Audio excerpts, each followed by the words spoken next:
the longest thing I've ever typed that I'm going to read. So Robin Williams provided the voice of the genie at a union scale rate, which is the lowest legal you can accept. I make the league minimum. Make the league minimum.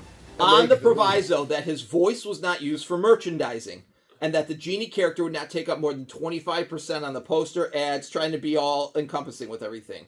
His wishes were not granted, and he withdrew his support for Disney and the film. Yeah. Okay, so as a result, his name was not included in the Art of Aladdin book, and it makes constant references to the voice of Genie. Like when you had those NBA games that Michael Jordan wouldn't let Player license them. 99? Yeah, exactly. What was that? Air Dog? Air Dog, yeah. So what ended up happening was they sat there and they said, fine, the direct-to-video sequel, as we mentioned, was Dan Castellaneta. Yep. Homer Simpson's voice, for those that don't recognize. I mean, he tried, but it's not good. NIU alum. Yeah, Gotta love that there. And so, in an attempt to get back on good terms with Williams, the Walt Disney CEO Michael Eisner apologized to him with a peace offering and an original Pablo Picasso.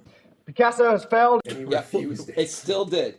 Once they got rid of the chairman, Jeffrey Katzenberg, who later did very well when he did Shrek, that production studio franchise. Oh, yeah, I was gonna say Shrek is Yeah, Disney. no, but that production studio franchise is like, fuck you, I'm going that way there. Then he ended up agreeing to it. They scrapped Castellaneta for everything for 2, and he became everything once again. Which is just insane. Like, Homer, you're fired, but we're going to buy your company 50 or 30 years later. Yeah. And then he made they made amends once he was there and came back for the third one, but really nothing else, right? He never did anything again for Disney. No, he never. no, he came. So first time I realized this, he was in a Pixar one.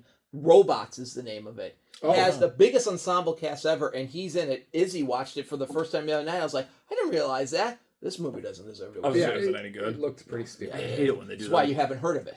I hate it when they do that with any movie. It's Yeah. like, we have a huge cast. Yeah. Great. Do you have any content? This was money grab. Actor money grab. No, it was like, yeah, it's a stupid actor money Red grab. movie or whatever.